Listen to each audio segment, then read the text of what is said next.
morning, and thank you very much for joining us. I am Yori Folani. Of course, I think it's fitting that we should go straight to the Supreme Court decision yesterday, but in time, we'll come to that. Maybe one thing before the other. The Electoral Act of 2010 is up for review. That's because, in fact, it will be a joint exercise between INEC, the House of Reps committee, relevant committee, and the Senate relevant committee on the matter. The proposal is about 34 different aspects of it shall, indeed, a review of it shall be considered. Okay then, and someone to look at that with us, we have Mr. Debo Onifade, who happens to be an author and a public affairs analyst as well. Thank you very much for coming. Thank you so much for having me. Indeed, our pleasure. Indeed, you've actually written a book on elections in Nigeria, so I imagine that this would have had particular interest to you. 34 different proposals for that will actually be aired to see what indeed can be done in line with reviewing the Electoral Act of 2010. What are those areas that you think probably require the most urgent attention, since you've written on this even before they've now come up with this proposal to review it? Thank you so much. I think the first and most important point is electronic voting. No matter what they say, I think that's one of the most important things that can really solve Nigeria's problems. And it's interesting that you preface that statement by saying no matter what they say. Yes. And I think that's throwing to the fact that a lot has been said about it. Yes. In fact, and in particular, what has been said is not very good news, that it's not really feasible for now. Okay, so my background is engineering, and I know that it's possible. We spend billions of dollars running elections in Nigeria. So in terms of budget, we can create budget to create the technology. Now, I would like to, but what I just want to say is it's more directly to INEC. INEC has to approach in a different way. They have to become political about it because the politicians don't want to do it. And I'll give a very good analogy real quick. In America, when the Obamacare, the Affordable Health Care Law was about to be passed, there was a provision that mandated employers to pay for contraceptives, pay insurance that would cater for contraceptives. And the Catholics came together and said, no, we will not do that because it's against our belief. Obama humbled himself, called them together, and he was able to amend that law because of that. Mm-hmm. So that's to accommodate that aspect of. That's a very liberal president that some people refer to as anti-Christian, who had to bow to pressure because an important group as Catholics came together. So what you're saying is that, what you're saying is that being an engineer, and other professionals also know that it is technically possible that the push against it is political more than anything else. Absolutely. So that's why I'm calling on INEC. You also have to play the politics right. Talk to religious leaders and get them involved. And I give you a very good example. What do you imagine, since, as I said, you've been observing this and you've even written a book on matters like this, what is the greatest, who's afraid of electronic voting? They're like the politicians. It's very simple. The politicians are very afraid of it because they know it doesn't mean it's going to totally end rigging, but it will reduce rigging a lot because you're talking about potentially getting election results counted automatically. Very little human intervention. Now, I'm not saying it's going to turn rigging to zero, but it's going to reduce it a lot, plain and simple. But I'm saying that INEC has to play politics with it, get people that can put pressure on these politicians to make them pass it. And I'm giving examples. If INEC chairman, for example, does a courtesy call to Pastor A. Adeboye and says, sir, we just want to collaborate with you. We want you to get involved. And Adeboye picks his phone, calls the president, Senate president, House of Rep, and talks to everybody, calls Ashwaju and says, hey guys, I need you to pass this bill because it's good for the country. If you don't, I'm going to lead 1 million people to to protest every day for 1 week, or I'm going to be bashing you guys every week. Or whatever other lobbying strategy can be deployed. And then never mind the threats. Exactly. Or you call Sultan. So what you're saying is, this has to be lobbied. Yeah, you call Politically lobbied. Sultan of Sokoto. And everybody has to be on board. Yes, you'd speak to the two of them. And I'm deliberately not saying Khan or the bodies. I'm talking about individuals that have influence. I'm talking about an Adeboye that has influence over, say, 220 million people in this country. I'm talking about the Sultan of Sokoto that probably has influence over 40 million people in this country. You have to lobby those guys and get them to be on the same page with you. If those two people go to Abuja and ring it on the president's ear and the Senate president and say, hey guys, you have to fix it. We need this to improve our electoral system. Sir, I tell you, in 6 months, they'll pass that bill. You know, talking about electronic voting, that's on the one hand. I don't know, electronic voting, if indeed that particular kite were to fly, a lot of people think, why not? Then the whole matter of voting by Nigerians in diaspora would also become... Yeah, I think that's more difficult. Electronic voting. That's more difficult? That's more difficult. I think that's more difficult. I don't think we're going to be ready for that anytime soon. But electronic voting is just technical, you know, and people say things like Nigeria, the whole country is not covered yet by GPRS, but that can be fixed. There's nothing about electronic voting that cannot be fixed. So if we are not ready now, we can be ready in the next 1 year. So I'm not saying we are ready right now, but to say that it's impossible in 2 years' time, 3 years' time. Electronic voting, you still have to go out, you know, this is not something that you could do on your own computer at home, I imagine. No, you will vote with the device, and your vote automatically gets counted.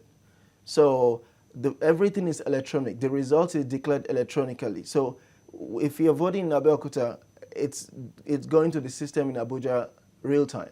So it's real time voting. The result will show at a control center real time. It's going to really, really, really, really reduce rigging. Well, again, one will see how this will go, because I think the House of Reps committee, the Senate committee that are related to this issue, and INEC itself will be coming together on it, and there will be, it must be something of a retreat between tomorrow and day after tomorrow. Thursday and Friday. Yes. So these matters, no doubt, will come up. This is just one of them. It's not even as if it's the main matter, but you just, as it were, cherry-picked that, look, this is one of the things that I'd really like us to see resolved one way or the other. Yes, right? Absolutely. I myself, I believe I'm going to make sure that I keep writing about it. I'm going to campaign for it. I believe there must be pressure from the young people, from the religious. Everybody must put pressure on the politicians to pass this bill. Electronic voting is very critical. Okay, but it's not the only thing. So let me talk about two other things I think about. The second thing is this, this issue related to the Imo State, the recent Imo State crisis. Okay. I think that pre-election matters. It's so sad that people will win elections based on issues different from voting. I think it's a shame. It has to be corrected very quickly. I know that the Supreme Court is following a law, but that has to be corrected very quickly. Pre-election matters should end prior to election. Once you go out for vote, pre-election matters should have been litigated and ended. After election, any governor that will be removed should be removed based on rigging, should be removed based on post-election matters, not based on pre-election matters. If we're going to do this, and I tell people this, if you don't solve it now, you know what's going to happen soon? Somebody will take APC in Lagos to court and say, hey, I was the person that was supposed to be the governorship candidate of APC. Babajide Sanwo-Olu was not supposed to be the... And he will go all the way to Supreme Court. And suddenly the Supreme Court will say, oh, that's true. Folarin, you were supposed to be the governor. And everybody will wake up. So we mustn't allow this problem to get to our doorstep. But in this case, there was absolutely no problem with Sanwo-Olu's candidature. Yeah, I'm just saying. No, I'm also just saying, yeah. You know, that so, the man from beginning to the end was the people's choice. Yes. But I'm just saying, if we're not careful, it's going to happen in some places where there were no problems. You'll be surprised that, the way court cases... Is that, what you just said, is it in the form of a sort of a commentary also on, the Supreme Court decision that came down yesterday? Oh, absolutely. Because as you know, it wasn't unanimous this time. That's the second time we've been in the Supreme Court on similar matters in very recent time. One justice, saw it differently. Not that it counts, because, but one justice did see it differently. I wasn't surprised. I knew the judgment was going to be the same. And I like that there was a dissent vote, and he communicated clearly. And my position is, and I've studied this very well, people have written about it. Clearly, those results that were, utilized to obtain the victory, everybody says is questionable.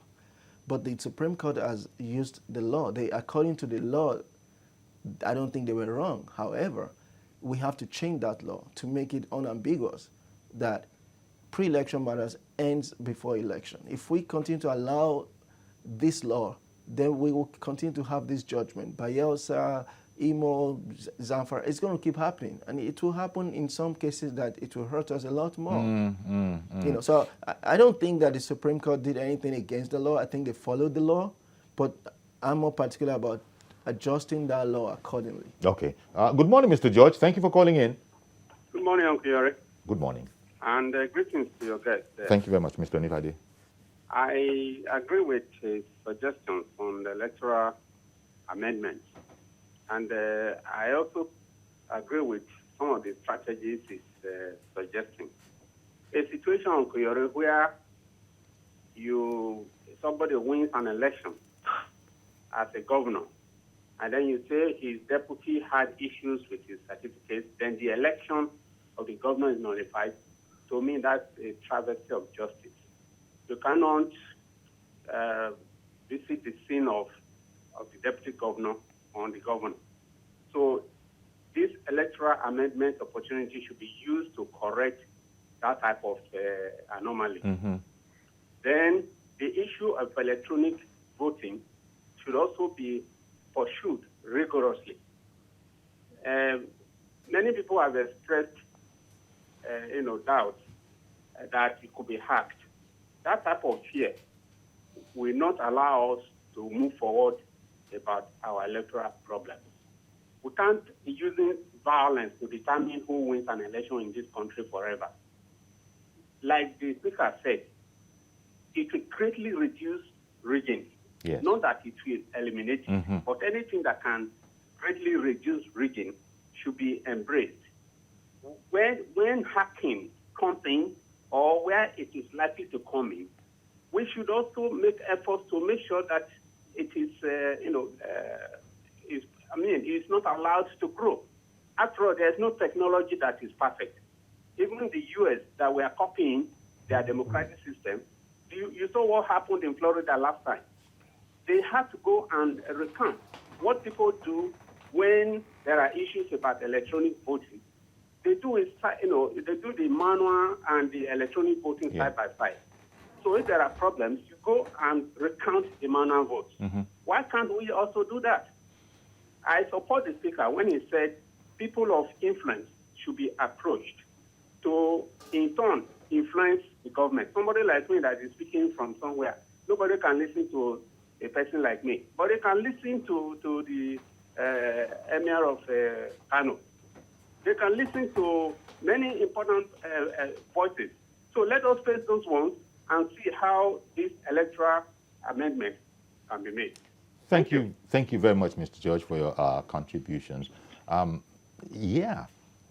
So you say it's doable.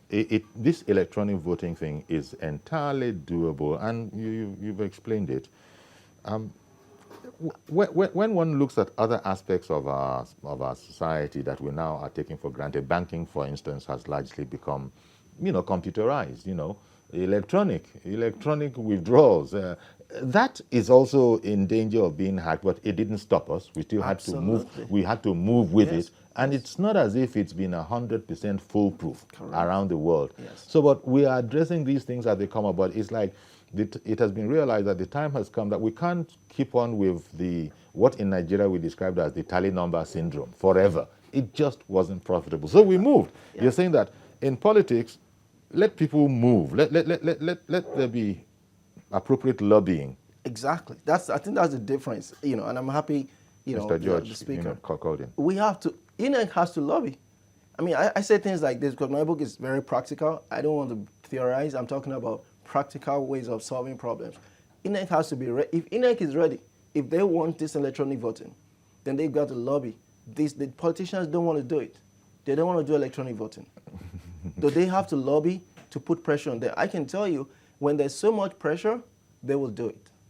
And they'll be surprised that rigging would consequently be more difficult. Okay. Back onto the track, because... Yeah, the third point I was going to make was setting up separate courts, different courts for... Yes, special courts for electoral. I think that's also very critical. The Kogi election, everybody confirms that it was more of a war than election.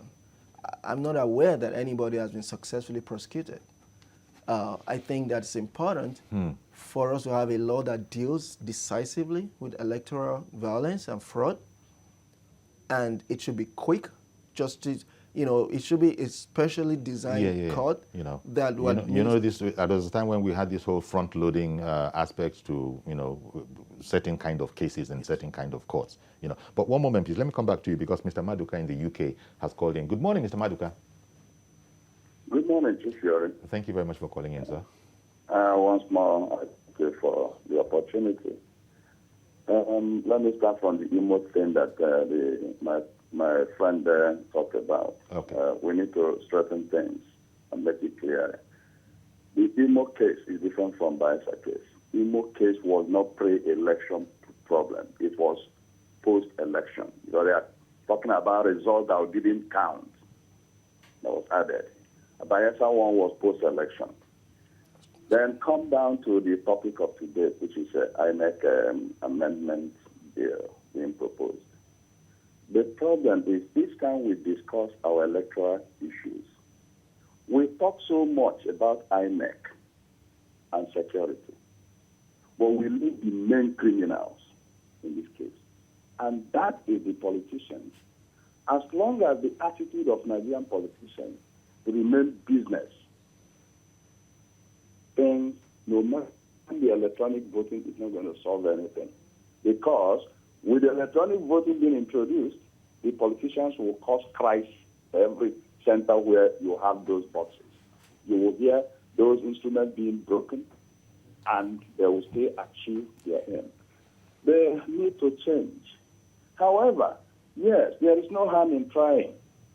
After all, we've seen the benefit of card reader, electronic voting. Here in the UK, Chief Yori, I shed my tears when I see the tremendous amount of money that Nigeria spends on election.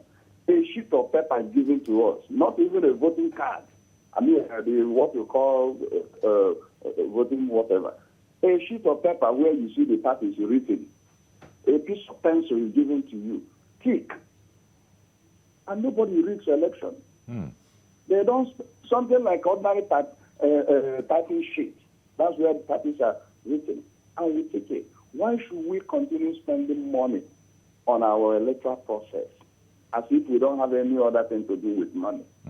The problem we have with the politicians, until Nigerians begin to rise against the politicians, nothing will change. Thank you very much, Mr. Maduka. Appreciate your perspective. It goes back to what you said. The politicians really, but this has been said continuously by all who are privy to this, that the biggest weakness is the biggest beneficiary. That is to say, the politicians. So my themselves. view is to, first of all, yes, thank you so much. Imo was not a pre-election. I don't want to go into the details, but it was more of somebody presenting figures that were more than accredited voters. Questionable figures that an INEC officials declined, but not according to law. An INEC official doesn't have the right to say no to a result. It's only a court that could do that. But anyway, that's part of what I believe should be taken care of in the new electoral reform. If a polling booth presents 1,000 accredited voters and the result is 5,000, should that have to go to a court, or should a senior INEC official be eligible? Should that person be allowed to cancel that result? Personally, if you amend the electoral law carefully, you should not allow such results to count. It doesn't make sense for you to have 1,000 people registered, accredited, and for you to count 5,000 votes. We need to find a way to solve that problem. Now, back to... Yes, but just before you go back there, Okay. Mr. Yakub has come in from Dokwemu. Okay. Good morning, Mr. Yakub. Yeah, Sheveri, good morning. Thank you for calling in. Good morning. Good morning to your guest. Sure. Sheveri, I totally agree with your guest. You see, I really love what INEC is doing now for starting early. Because if we fail to amend our Electoral Act, Sheveri, there's no how we can get it right.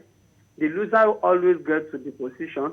Why? Because, let me give you a typical example here. And then don't forget, I agree with the caller from outside the country as well. Mr. Maduka? Yes, the real criminal is politicians. Do you get it? Why? Because there was a time Electoral Act was amended, a station whereby if there's any rancor, any disturbance of voter in some area, the election in that very particular polling unit will be cancelled. Do you know what those guys did? All these politicians, they will make sure that those areas that we are talking about, the area they know that they are not too strong, they will make sure they mobilize the thugs to go and disrupt the election in that very particular area in order to cancel that very particular area. So that when they had their own stronghold together, they will be coming winners. Those are the things. As INEC is planned to amend the constitution, the Electoral Act now, the politician will also begin to plan against what Nigerian citizens need. Mr. George have already said it all. Yes, we cannot be able to eradicate the rigging in total, but it will be minimize all those things. Yeah. And a situation whereby I vote electronically and then my vote sent directly to SAFA, and then they will get who vote for who. And then if you snatch a ballot paper, you're on your own because the result have already been transferred to the INEC server. The problem we have is politicians. They are not ready to change because they know that people, some of them in the National Assembly today, even some of the governors, they know people are not voting for them, but it's because they always have their way. And then meanwhile, to carry it all, Chief Jori, another problem we have is INEC official itself. Some of INEC officials, they are so corrupt. The politician will give them money and then they will take the money and do the other way around, which is very, very bad. The recruitment to INEC must be looking into as well. Thank you and God bless you. Thank you very much for calling. Let me say two things real quick. I'm more optimistic than the two callers. Okay. I believe that, so even now, our elections have improved. There have been a few really turbulent states, but elections have improved. I keep reminding people of that. Your state election, you had the incumbent, you had the APC, you had everybody, and then it's an opposition party won. That's an improvement. In some other states, opposition parties won. So let's recognize that as we improve our electoral laws, we will continue to witness decrease in rigging. And when we fix electronic voting, there will be problems, but trust me, rigging will reduce. That's why they don't want to fix it. If they knew that if they were going to find it easy to rig, they would have fixed it. They would have amended that law because it's also an opportunity to spend money on devices. Which they're always happy about. Yeah, exactly. So, but because they know it will weaken their rigging strategies. And let me also tell you this. The other advantage, when it's an electronic voting device, if you have 5,000 people accredited, and then you thumbprint maybe 6,000. We can have the law such that the electronic, from the server end, it rejects automatically. You don't even need a human intervention because 5,000 is registered in Ikeja. You cannot have 6,000 votes in Ikeja. And plain and simple. You're so right because we see that even on WhatsApp, you can only share to 5 people. Exactly. Try the 6th. Exactly. It's not going to go. So that's a overly simplistic example of what can be done electronically. Reverend Dominic, good morning and thank you for calling in. Good morning, Yori. How are you today? Very well, thank you. Good morning to your guest. Sure. Yori, let me begin this way this morning. What kind of people are we? Yori, how is it that two people, you, Chief Yori, you had 2 students who went into examination, and you give this one 20%, you give this one 50%, and someone said that percentage is wrong, and you don't even have any contribution to defend your discretion mark. What kind of people are we? Now, INEC has a result they gave to Ihejio. Now, Supreme Court has given another result to Ihope, and INEC cannot be called and said, how on earth did you not announce a result of 388 units, and you jumped it say they will abide by it. What kind of people are we in this nation? Are we this weak? You know, and what baffles me, Yori, I'm not inside of any politician. They deserve what they got. But for this fraud to get to Supreme Court and 7 men, adult judges, agree that somebody will bring a result and that result will stand, even though it's more than an accusation vote. You have get to saying here that we should make a law that when the accusation vote is more than voting vote, that it will be cancelled. It's already in the law. Every presiding officer knows that when you bring, election results and 10 people accredited and 30 people voted, you cancel it. It's already in the. It's why we going back to front. So the problem is the people. We the people. It's the people. It's the politicians. And my pain is when they take it to Supreme Court and these juries agree with this fraud. That's what pains me. I'm not sure where this election goes to.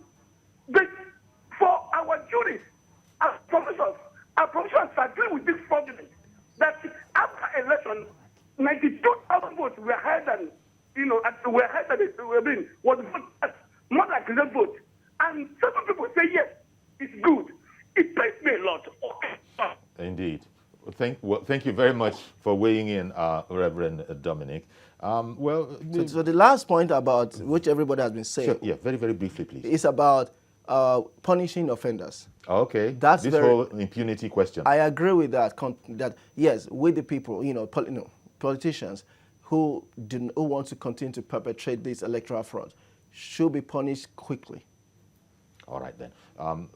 We'll take a break now. I think we can go there, but there's a sense in which we'll continue because from experience, when we started a thing like this, there's still one or two other people that wanted to comment on this, didn't have a chance to do so. So even though we now want to go on to the Supreme Court decision handed down yesterday, and it's related because snippets of it have been coming in, that will be after the break. So stay with us, please. We'll now, as it were, move fully onto the Supreme Court decision on the IMO, review request.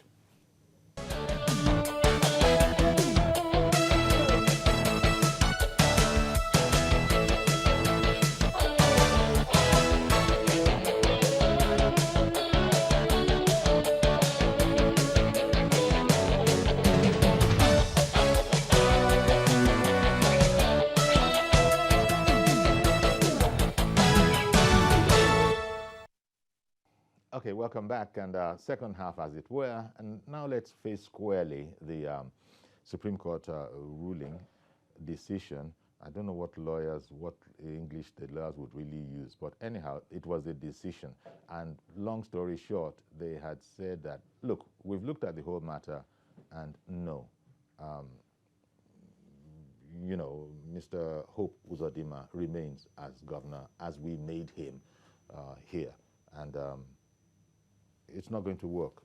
Now, it wasn't, the difference is that there was one judge, one of the 7 saw it differently. But the effect, they said they didn't have the jurisdiction. They had no jurisdiction to do what was requested. What does that say to us? It's different from the first experience that we had with the Supreme Court. And I think combined with this, they also wanted to discourage people coming for reviews. So let us just make that clear that it's not an easy walk in the park to come for a review. It's not going to work. I think that was largely what they said. It was largely the same. It was, and many people, particularly lawyers, saw it coming. The judgment was 6-1. 6 against the application. Sorry. The ruling, it was a ruling. Yes, okay. They came by way of an application. Okay. So it's a ruling? It's a ruling. Okay. Which is also a decision. Okay. But not a judgment.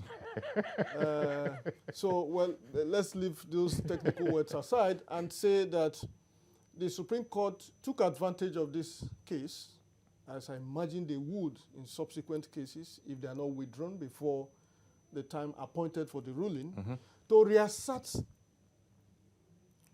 the position they have taken, that it is not within the jurisprudence of our laws to review decisions or judgment passed by the same Supreme Court.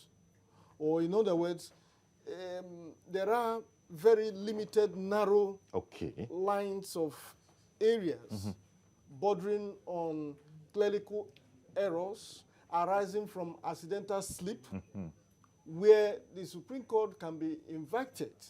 They can indeed, suo motu, on their own, make those corrections for the purpose of clarification and not to sit on appeal against the decision they have taken. And I reference specifically Order 8, Rule 15. But the word appeal that you're using, again, maybe it's something of a technicality. The people are using the word review. Say, look, this is not an appeal, my lords. You know. So if you look at the rules of the Supreme Court that I just quoted, that is Order 18, Rule 15, or Order 8, Rule 15. It talks about that narrow area or window that is available for further intervention of the Supreme Court with respect to either decision or ruling that has been passed by it. It is when it concerns clerical error arising from accidental slip or omission. The court can say, oh, hello, please come, I need to, because the judgments and rulings and decisions of Supreme Court is for posterity, it's for the future. And therefore, if they realize that there are clerical errors, like I said, arising from accidental slip or omission, they have that inherent jurisdiction to review. So, very, very constricted space. Very constricted space, you know. And anything outside that, you will be inviting the apex court to sit in judgment against its decision, and there won't be any end to litigation. And that is why we had, soon after the Bayelsa intervention, I mean, soon after the case of Bayelsa was brought to the Supreme Court by the duo of Alpha Babalola and Chief Olani Bekun, you saw a floodgate of other effort from every aspect. From APC, from PDP, the Zamfara situation was taken back. Even the presidential election was brought back for a review. Once you open the gate, there won't be any end to litigation. So the whole... And anyway it ends, you will be compelled to assume the jurisdiction to review it again. Now, it might be helpful for non-legal minds, the whole matter about the fallibility of the human person. I think you lawyers have a way of speaking about this. A mistake could possibly be made, no matter how careful you are. But it would appear that even if a mistake has been made, it shall be good for the purposes of the law, in a way such as, for instance, the courts can declare that in the eyes of the law, nothing happened, even though everybody saw that a lot happened. That area is probably the area that would trouble non-legal minds the most. Justice Chukwudifo Oputa, of now blessed memory, was the one who, he studied classics. He was a philosopher and one of the brightest jurists that this country produced. He said, we're infallible, we're final, not because we're infallible, but we're infallible because we're final. It speaks to the finality. So it's the law then? Yes. It speaks to the finality sorry to put it in street language. Yeah. So even when the law messes up, it is final. Well, then you will not be charitable to them. What that statement portends is that we are not above mistakes. You cannot attribute to mortals the perfection that is only attributable to God. But that once we come out with a decision, and mark you, it is not like the state high court where you have just one single judge sitting. It is not like the tribunal where you have about 3, court of appeal about 3 or 5 at most.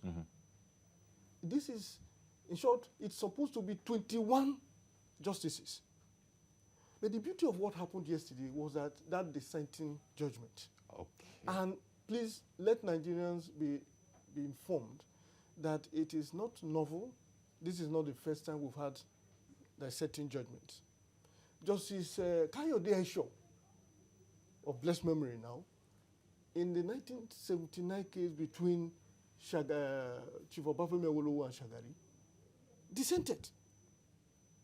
Justice Ogutade, around 2003, in the case of Buhari and Obasanjo, dissented. Justice Sisi Nweze now has dissented. But in for short, all there the was dissent, one Justice Mahmood yes, Jengim or so, who dissented in the case of the Sokoto matter, that now opened the leeway for the electoral reform that now gives the Supreme Court the final powers to determine election matters involving governorship petitions. So, yeah. Now, this time around, the other big difference people will notice, the first time of the two Supreme Courts handing down their decision, they imposed hefty fines Correct. on the council. This time, they said, just you people go and bear your own costs. In other words, no. Let me give you the reason why that happened.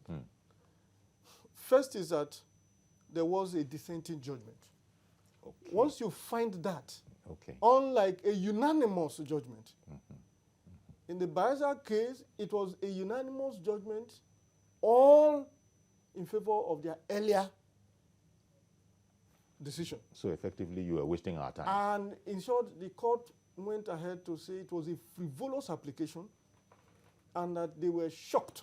In short, the leading judgment came up with that phrase that she was in tears to realize that such an application was brought by two eminent, most prominent legal practitioners of very high ranking in the legal profession, and therefore left no one in doubt about their anguish, and that the only way they could do it was to give punitive cost. That's what we call it.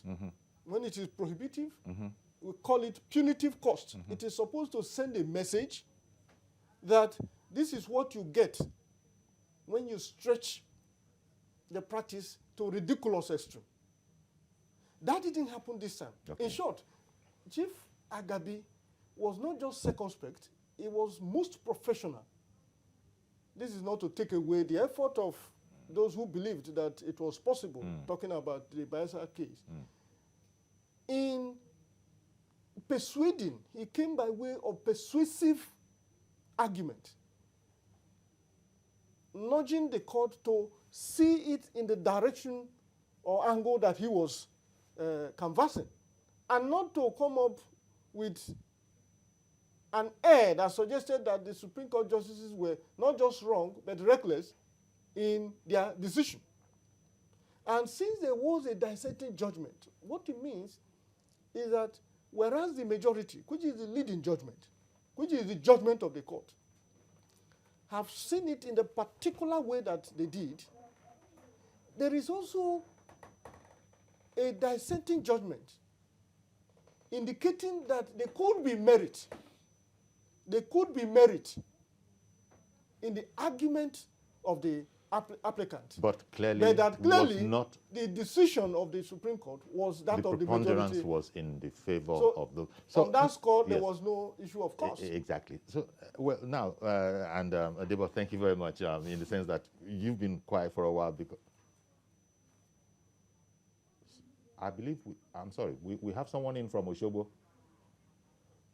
Comrade Dayo in Oshobo. Good morning, Uncle. Good morning, sir. Oh, thank you for coming in. Good morning to Sure. parents there. Comrade Ayo. Uncle, the Supreme Court yesterday, the judgment they gave as per the Imo election is the best that happened to our court. There should be finality to every litigation.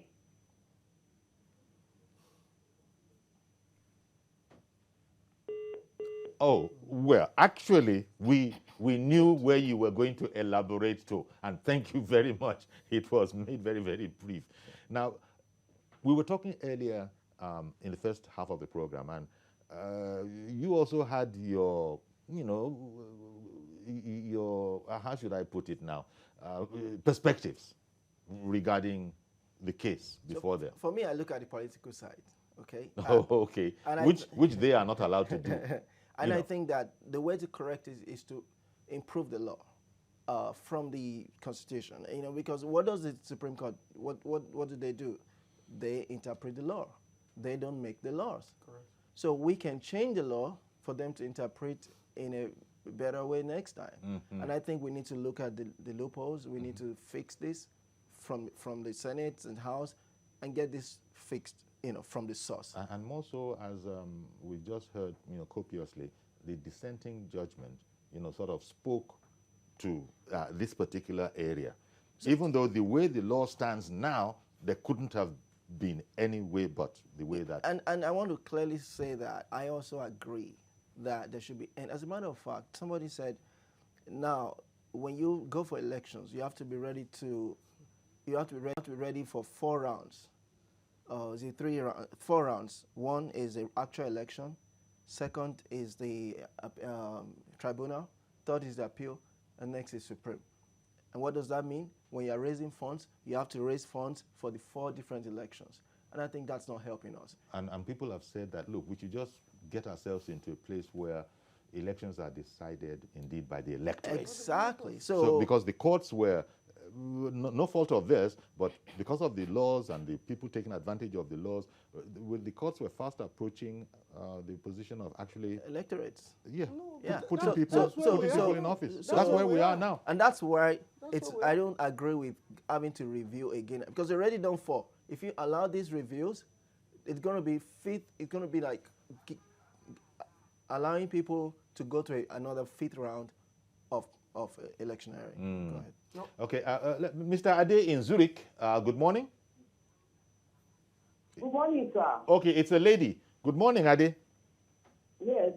Yeah, I'm very happy to call you today. I've been trying for years. Oh, we're happy to have you. So, but I just want to, good morning, Uncle Yori, and the guests in the studio. Good morning, ma'am. Okay, I just want to comment on the 4th issue of the electronic election. Okay, I'd said so. I just want to advise that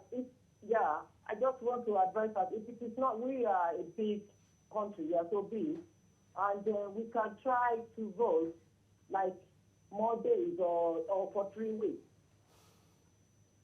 We can try to divide it like 10 states for one Saturday, another 10 states for another Saturday, so that we will be able to have focus to know what is really happening within those states, or 12 states for at a time. Okay. So far we have 36 states, so we can make it to 12 states each weekend, so that we can really focus on them. If we didn't use electronic election, because we in Europe, we can vote for like within 1 month.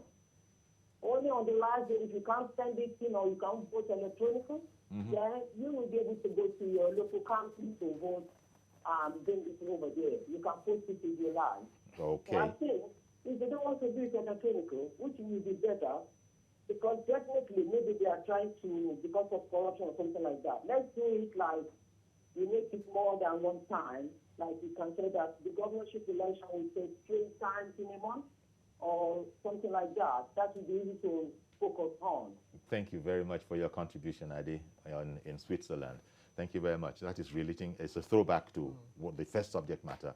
And she is suggesting that now that they're considering all of these matters, might they also look at that, because it is obtainable in other climes. But I was going to make a point that it's also extremely expensive. These court cases are very expensive to prosecute. And I think it's also unfair. Going back to the way it is now. Yeah, and, I think it's very unfair, to the parties, to the candidates, to have to raise funds for all of this. So and these lawyers are not cheap. They're not cheap. And the higher you go, some of them charge hundreds of millions, and how... Reportedly. Yeah. how are you going to expect? Evidently. So if you already spent a lot of money on election, and Yeah. then you win legitimately, Yeah. but then you have to now spend money again, Yeah. and then So all of these can be addressed. Let me go back to Comrade Ayo, who called in from Oshogbo, but the call dropped. Good morning again, Comrade Ayo. Good morning, Uncle Yori. I don't know what went wrong with the network the other time. Uncle Yori, like I was saying the other time, that there should be finality to all litigations. And the Supreme Court, being the final court in the land, has the power to give judgment and give final judgment to every litigation. So lawyers going back to the court to say they want the court to review the case is as if they are, I don't know, they want to jump the process when they know quite all right that the Supreme Court is the final court in the land that can give final judgment to every litigation. So the review of the Electoral Act and other aspects. Before 1963, we all know that all litigation ends up at the Privy Council. But thank God for the 1963 Constitution that gave us a federalism and a sovereign nation. So for lawyers to go back to the Supreme Court and say they want to even review a case which they know that the Supreme Court has the final say in every judgment. So there should be finality to litigation. And what I don't really like is that the court deciding for the electorate who to be the governor of the state. That is what we should be addressing now. Indeed. We should take consideration of all that. The people have the power to decide whoever wants to govern them, not the court for crying out loud. That is but it's part of our protest anyway. That is democracy, and it's our law, and it's our constitution. Thank you. Thank you very much for calling in. Take cognizance of the fact that, yes, the Supreme Court, as it were now, even if they make mistakes, our law provided for what is called par incuriam, that you can easily, the court can decide otherwise, but not on the same case again. That is the position of the law. God bless Nigeria. Thank you very much for calling in. Interestingly, because we don't have all the time we'd like, interestingly, you have these kind of decisions being handed down, rulings. I think you corrected us to that. Which one did you say it was? Was it a ruling? A ruling. That was an application to review. Yes. So they ruled. There are still those who are not satisfied with the matter, even though there's very little place else to go, I would think. But now people are talking, you might have heard the commentary that now we're going to internationalize the quest. What's that all about? What's that? Now we're going to go to UK, we're going to go to America. No. Sorry, are we talking about Nigeria or not? Why do people say those kind of things? So why is the name Supreme Court in the first place?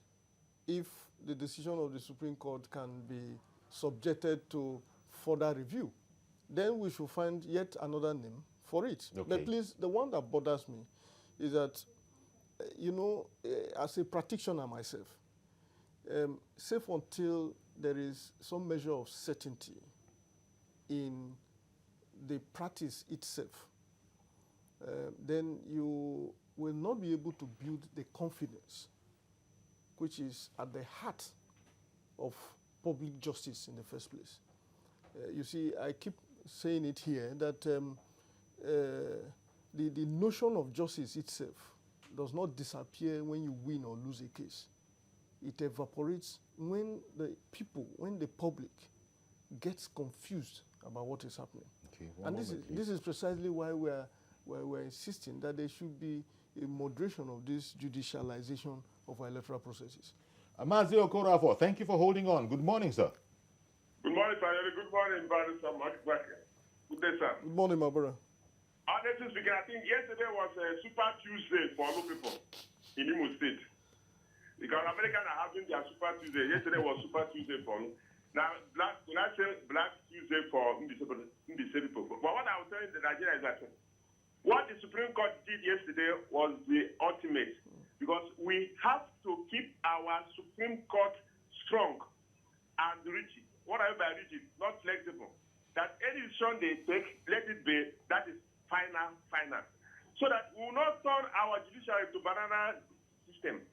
Because if we don't take time, because the way people talk about this issue of the Supreme Court sometimes irritates me. Because people should bear in mind that the constitution we are using are the constitution designed by the military. Let us wait before 2020, before 2023. We will now get constitution designed by the honorable members that will now take human face. For now, let's be managing the constitution designed for us by the military. You know what the military did for us after 30-something years of ruling, they bastardized the whole system. That is why we are facing all this. Thank you very much. Have a blessed day. Thank you very much. So, Debo, we're talking about some people still smarting and now saying that, well, they have little option but to internationalize the quest for a review. How, as Malaki has just said, we're not a banana republic. You can go wherever you like. They have spoken. It's the Supreme Court of Nigeria, Federal Republic of Nigeria. What's your attitude to those kind of sentiments? So some, it's purely ignorance. You know, they don't know. But for those that know, that are saying that, you know, I think that's unfair. That's absurd. If you know that, like you said, the word supreme, we all learned that from primary school. That's the highest. There's nothing after the Supreme Court. It's God. So period. And they're not going to get it right many times. That's a fact.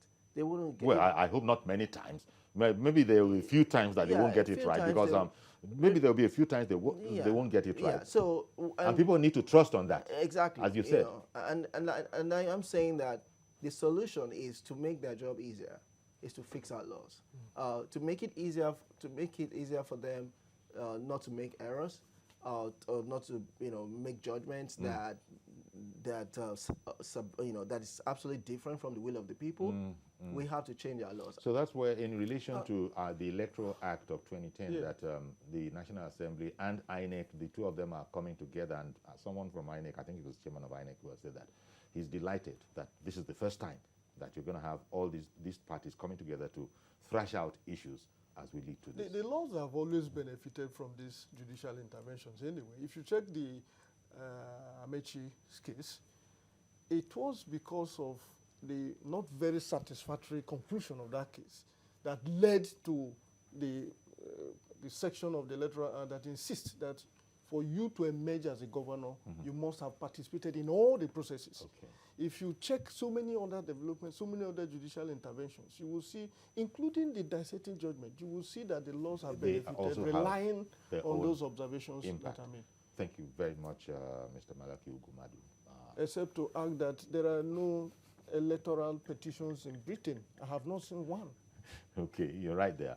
Well, I'm just taking it from you that you're right, yes, because that's your field.